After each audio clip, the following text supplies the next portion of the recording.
Halo semua. Apa kabar untuk hari ini? Semoga harimu selalu menyenangkan ya bro. Selamat datang di channel YouTube saya. Tolong dibantu subscribe, like dan share ya, supaya saya terus semangat bikin kontennya. Wakakakak. Reincarnation of the Strongest Sword God, Chapter 335. Chapter 335 Para ahli berkumpul di White River City. Pengumuman sistem wilayah kerajaan Star Moon, selamat kepada Zero Wing karena telah menjadi persekutuan pertama yang secara eksklusif memonopoli 10 besar daftar peringkat kota. Menghadiahkan 100 koin emas, 5.000 popularitas guild, dan 1.000 reputasi guild. Pengumuman sistem wilayah kerajaan Star Moon, selamat kepada Zero Wing karena telah menjadi persekutuan pertama yang secara eksklusif memonopoli 30 besar daftar peringkat kota. Menghadiahkan 200 koin emas, 10.000 popularitas guild, dan 3.000 reputasi guild. Pengumuman sistem wilayah kerajaan Star Moon, selamat kepada Zero Wing karena telah menjadi persekutuan pertama yang secara eksklusif memonopoli 100 teratas daftar peringkat kota. Menghargai gelar guild yang terhormat, 500 koin emas, 30.000 popularitas guild, dan 7.000 reputasi guild. Awalnya, upaya Zero Wing untuk memonopoli daftar peringkat adalah masalah yang hanya terbatas pada kota Sungai Putih. Oleh karena itu, selain dari para pemain yang berbasis di White River City, tidak ada orang lain di Star Moon Kingdom yang memberikan perhatian khusus pada insiden ini. Namun, kemunculan ketiga notifikasi sistem ini membuat setiap pemain di Star Moon Kingdom tercengang.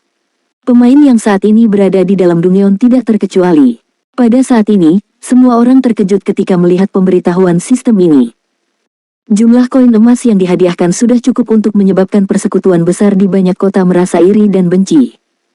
Dari 3 hadiah tersebut, Zero Wing telah memperoleh total 800 koin emas.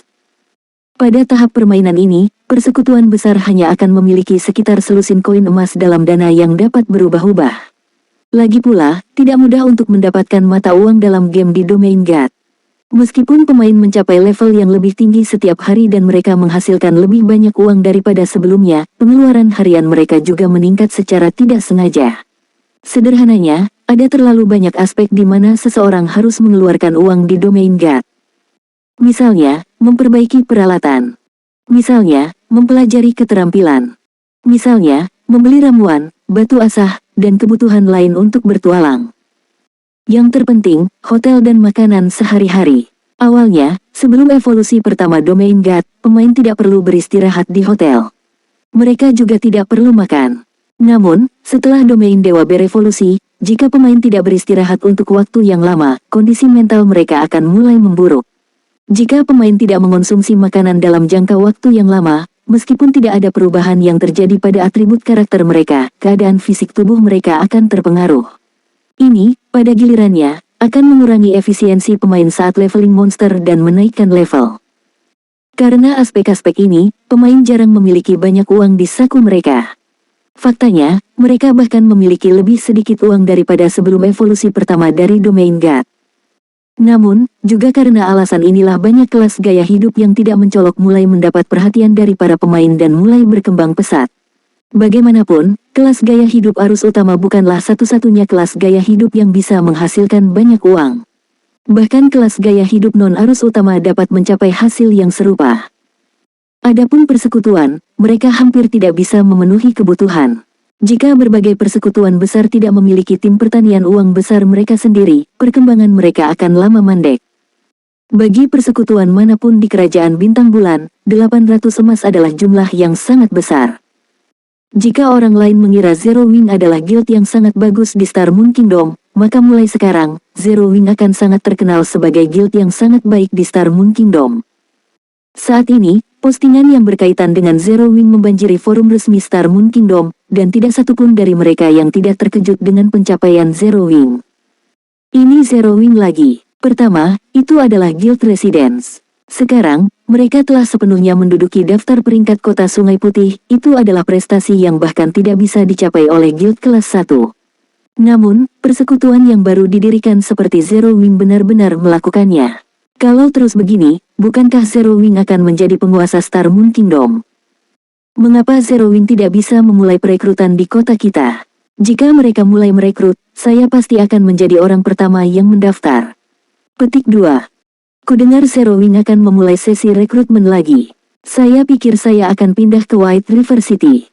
Meskipun saya harus mengeluarkan uang, jika saya dapat bergabung dengan persekutuan yang begitu baik, jadi bagaimana jika saya harus mengeluarkan uang? Petik 2. Memang, saya mendengar bahwa keuntungan yang ditawarkan oleh Zero Wing luar biasa. Anggota bahkan memiliki kesempatan untuk menyewakan kamar pribadi di dalam Guild Residence dan mengumpulkan buff EXP. Jika saya bisa bergabung dengan Zero Wing, bahkan menghabiskan 20 koin perak akan sepadan. Petik 2. Banyak pemain di seluruh Star Moon Kingdom mulai memikirkan untuk bergabung dengan Zero Wing. Sebelumnya, banyak pemain mengeluhkan fakta bahwa Zero Wing hanya merekrut anggota di White River City, dan bukan di kota lain. Namun, ketika Zero Wing semakin mempesona, jumlah pemain yang ingin bergabung dengan persekutuan pasti akan meningkat juga. Jika pemain tidak mengambil kesempatan ini untuk bergabung sekarang, persaingan di masa depan mungkin akan semakin ketat. Pada saat itu, mereka mungkin tidak dapat bergabung dengan Zero Wing bahkan jika mereka mau. Selain itu, jika mereka bergabung dengan Zero Wing sebelumnya, mereka juga dapat mengumpulkan poin kontribusi guild lebih cepat dan menikmati berbagai keuntungan dari guild lebih awal. Pedang bayangan kakak, kita tidak memiliki cukup dana untuk biaya teleportasi satu orang bahkan jika kita menambahkan kedua aset kita bersama-sama. Mengapa kita tidak melewatkan perekrutan Zero Wing kali ini dan menunggu yang berikutnya? Saran seorang ksatria penjaga wanita yang tinggi dan ramping. Wanita itu diarahkan pada bermacam-macam peralatan umum dan perunggu berperingkat perunggu. Dengan mata besar dan cerah, dia melihat ke arah berserker yang tampak kokoh di depannya, menambahkan, ada juga beberapa guild kelas 1 dan kelas 2 yang merekrut di Greenstone City sekarang. Dengan kekuatan kita seharusnya tidak memiliki masalah untuk bergabung dengan persekutuan itu.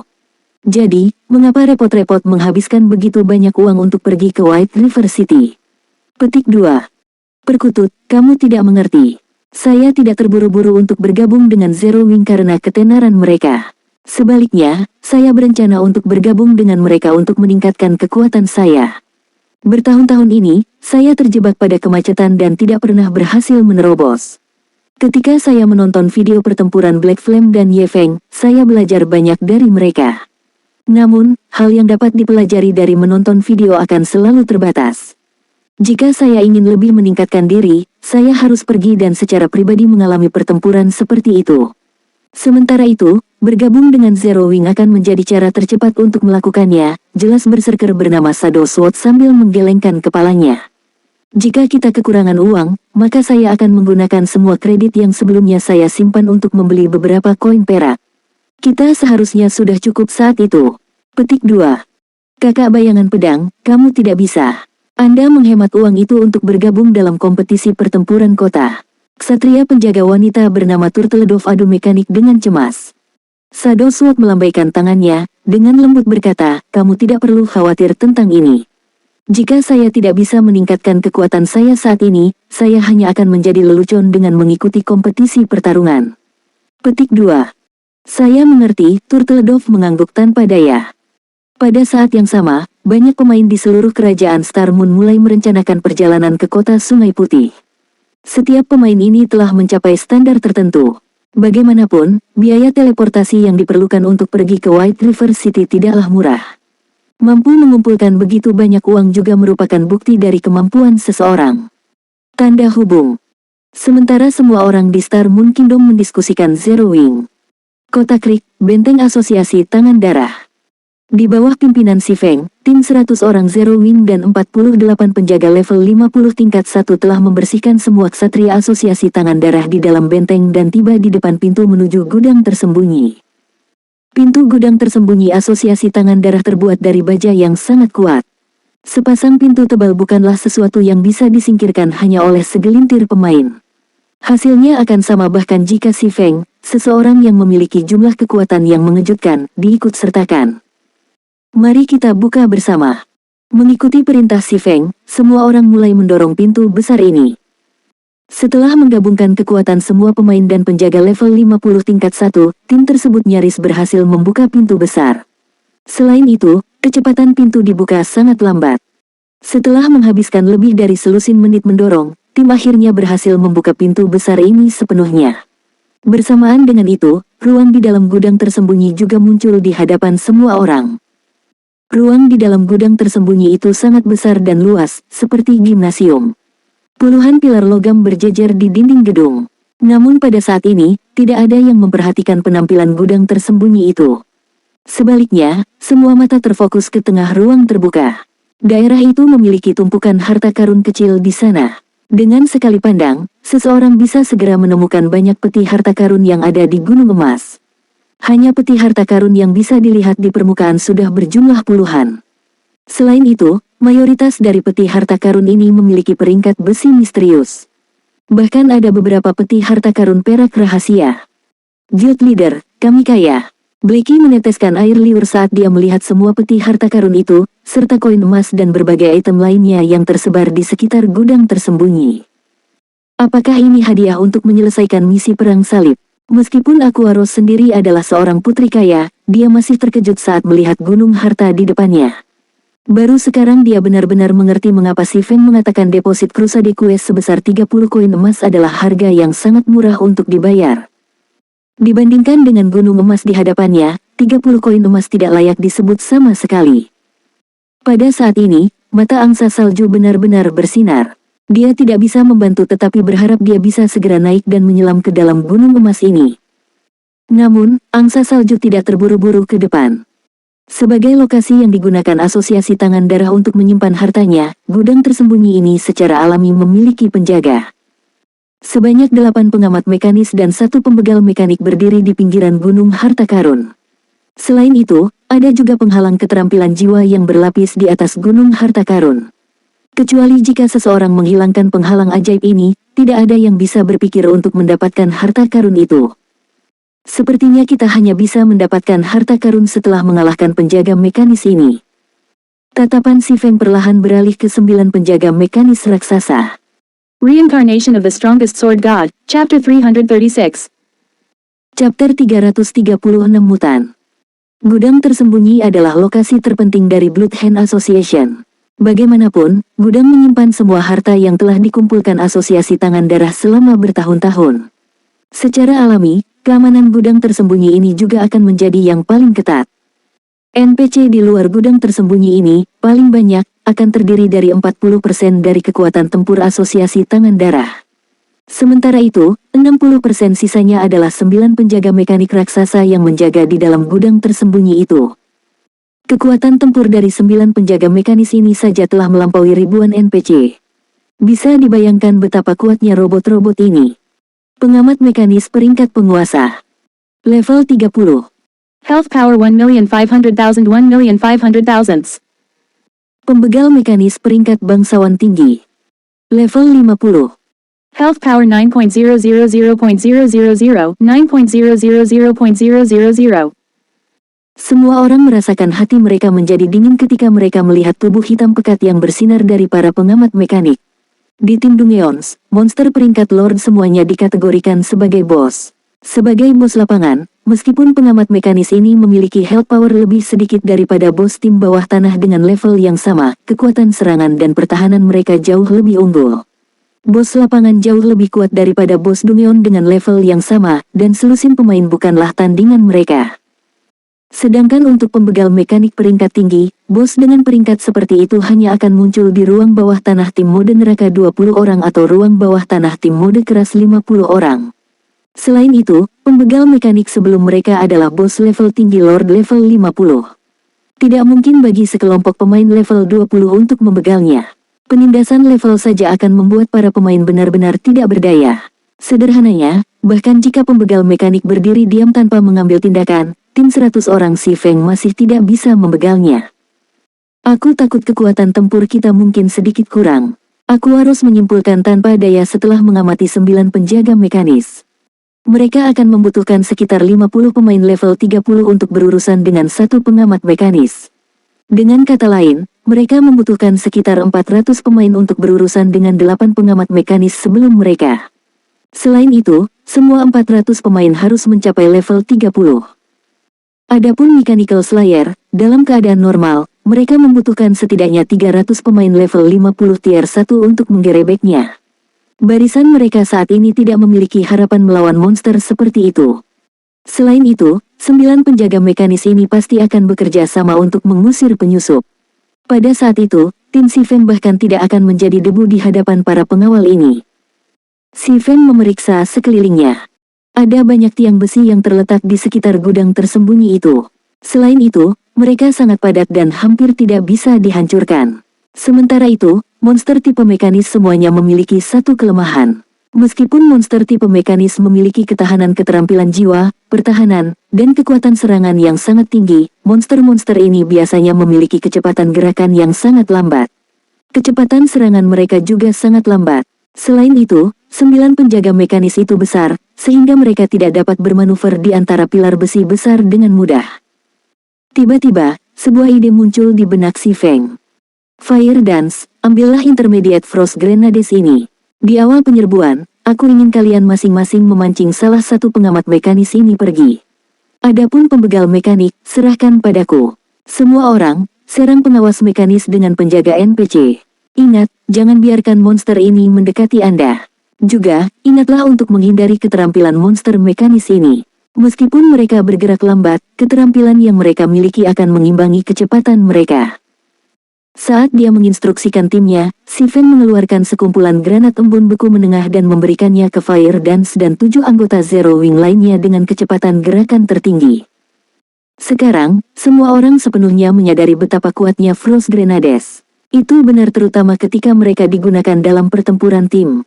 Setelah perang antara World Dominators, Si Feng telah mengirim Aquaros ke Blackwing City untuk membeli lebih banyak lagi. Namun, mereka belum membeli banyak granat embun beku menengah.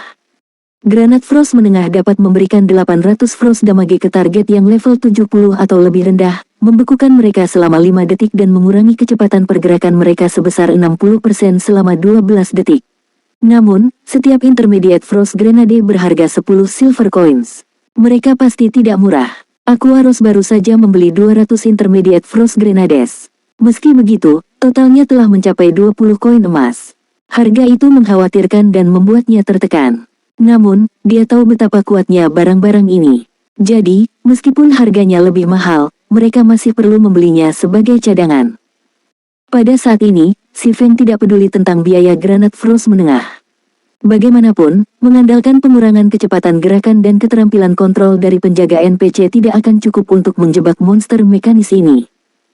Setelah itu, Si Feng menugaskan semua orang di tim tugas mereka. Tujuan utama mereka adalah untuk mengelilingi pilar besi dan mengambil kesempatan untuk membegal monster mekanis lambat ini, meskipun dealer kerusakan utama adalah penjaga Si Feng. Mulai. Saat Si Feng memerintahkan, semua orang mengambil tindakan. Untuk memulai, Fire Dance dan yang lainnya memancing 8 pengamat mekanik menjauh. Si Feng kemudian menyerang pembegal mekanik. Ketika dia hanya berjarak 40 yard, dia melemparkan Blazing Meteor ke monster peringkat High Lord. Semburan api langsung mengenai dahi pembegal mekanik. Sial. -2. Si Feng tersenyum pahit saat melihat kerusakan yang muncul di atas kepala pembegal mekanik. Apa itu, tindakan sia-sia? Ini. Dihadapkan dengan 9 juta health power dari pembegal mekanik, -2 poin kerusakan bahkan bukan gigitan nyamuk. Saat dalam pertempuran, pembegal mekanik memulihkan 1% dari health powernya setiap 5 detik. Dengan kata lain, Mechanical Slayer dapat memulihkan 90.000 health power setiap 5 detik. Namun, Si Feng telah mencapai tujuannya. Mata suram dari Mechanical Slayer tiba-tiba bersinar dan memerah. Segera, itu mengambil pedang besar bergerigi dari punggungnya dan perlahan maju menuju Si Feng. Meskipun kecepatan Mechanical Slayer tampak lambat, karena tubuhnya yang besar, setiap langkah menempuh jarak lebih dari selusin yard. Itu tidak sedikit lebih lambat dari pemain biasa. Saat mendekati Si Feng, pembegal mekanik mengungkapkan seringai seperti manusia. Si Feng merasa sedikit heran karena dia tidak mengharapkan monster tipe mekanik memiliki kecerdasan yang tinggi. Dulu, dia belum pernah bertemu monster seperti ini. Biasanya, hanya NPC level tinggi yang akan menampilkan perilaku seperti itu. Datang, ikuti aku. Mari kita lihat apakah Anda bisa menyingkirkan saya. Si Feng mengungkapkan senyum tenang. Dia kemudian melemparkan Blazing Meteor ke Mechanical Slayer sekali lagi. Dia mengaktifkan Windwalk dan berlari menuju sudut gudang tersembunyi, memikat pembegal mekanik menjauh dari pengamat mekanis. Setelah mengaktifkan Windwalk, kecepatan gerakan Si Feng mencapai ketinggian yang menakutkan. Selain itu, Si Feng juga telah menggunakan Aura of Wind dari Seven Luminaries Ring, meningkatkan kecepatan pergerakannya sebesar 20% tambahan. Namun, bahkan dengan kedua efek yang ditumpuk, pembegal mekanis masih lebih cepat daripada si Feng. Jarak yang membuat si Feng beberapa langkah untuk menyeberang hanya membutuhkan satu langkah pembegal mekanik. Ketika jarak di antara mereka memendek menjadi 20 yard, pembegal mekanik tiba-tiba mengayunkan pedang besarnya ke si Feng, memegangnya sendirian. Jelas, masih ada jarak 20 yard antara pembegal mekanik dan si Feng. Meskipun pedang besar bergerigi pembegal mekanik sangat besar dan panjang, pedang itu tidak bisa mengenai si Feng. Namun, Mechanical Slayer masih memilih untuk mengayunkan pedang besarnya. Saat pedang besar bergerigi turun, itu menciptakan ledakan keras. Bahkan udara di sekitar pedang besar itu terkompresi dan menjadi sangat berat. Tiba-tiba, puluhan bilah udara ditembakkan ke arah si Feng. Bilahnya menyerupai dinding udara yang menekan si Feng. Celah antara bilah udara tidak memungkinkan si Feng menghindar. Selain itu, mereka menempuh jarak yang menakutkan. Si Feng tidak bisa menghindarinya bahkan jika dia mau. Namun, jika si Feng menerima serangan itu secara langsung, pedang itu akan mengakhiri hidupnya. Blade pertahanan tidak akan mengubah hasilnya. Paling-paling, keterampilan itu bisa membantu si Feng memblokir 9 bilah udara. Ini sudah menggunakan skill. Seperti yang diharapkan, seorang ketua tertinggi tidak akan memberi pemain kesempatan apapun. Tidak mungkin bagi pemain biasa untuk melarikan diri hidup-hidup. Si Feng benar-benar tercengang. Dia tidak mengira pembegal mekanik akan menggunakan keterampilan yang begitu kuat secepat itu. Namun, itu akan menjadi angan-angan di pihak pembegal mekanik jika berpikir itu bisa membegal si Feng dengan mudah. Pada saat berikutnya, si Feng tiba-tiba terbang. Tepat pada waktunya, si Feng terbang keluar dari jangkauan bilah udara, meninggalkan bayangan saat dia menyerbu menuju pilar besi terdekat. Ini tidak lain adalah efek dari Wind Rider, skill yang dapat diaktifkan dari Aura of Wind. Penunggang angin. Memungkinkan penerbangan sementara dan peningkatan kecepatan gerakan 100% selama 15 detik. Cooldown, 2 menit. Mechanical Slayer berteriak dengan marah. Itu benar-benar gagal membegal semut seperti si Feng dengan satu serangan. Ini benar-benar memalukan. Segera setelah itu, pembegal mekanik tidak lagi memegang pedang besarnya sendirian. Sebagai gantinya, dia mengayunkan pedang besar itu dengan kedua tangannya sekarang. Ledakan. Pedang besar bergerigi itu jatuh ke tanah yang kokoh. Tiba-tiba, seluruh gudang mulai bergetar. Dengan pembegal mekanis sebagai pusat gempa, tanah mulai retak. Meliputi radius sekitar 70 yard, aliran udara meledak dari tanah, menghancurkan semua yang ada di jalurnya. Serangan itu menangkap satu penjaga level 50 tier 1 yang malang, membegalnya seketika. Kekuatan skill itu membuat semua orang tercengang. Itu benar-benar tidak bisa dipercaya. Penjaga level 50 tingkat 1 memiliki lebih dari 100.000 health power. Namun, dia menghilang dalam sekejap. Ini bukan pertama kalinya si Feng bertemu dengan seorang ketua tertinggi. Namun, si Feng dapat mengatakan dengan pasti bahwa seorang ketua tertinggi pasti tidak mampu membegal secara instan NPC tingkat 1 dengan level yang sama. Pada saat ini, beberapa ribu pemain level 50 tingkat 1 tidak akan cukup untuk membegal pembegal mekanis. Untungnya, si Feng mengaktifkan Wind Rider, jadi dia hampir tidak berhasil melarikan diri dari skill Mechanical Slayer. Pada saat ini, ketika si Feng melihat pembegal mekanik lagi, si Feng terkejut menemukan senyum kejam di wajahnya. Melihat ini, si Feng memikirkan kemungkinan yang tidak mungkin. Tiba-tiba, tubuh si Feng menggigil karena diatasi dengan hawa dingin yang menakutkan. Ini tidak bagus, itu seorang mutan. Semuanya, segera tinggalkan gudang. Berlarilah sejauh yang Anda bisa. Si Feng berteriak. Pada saat ini, berbagai emosi melewati hati si Feng. Awalnya, si Feng memiliki segalanya di bawah kendalinya. Namun, dia tidak pernah menyangka hal seperti itu akan terjadi.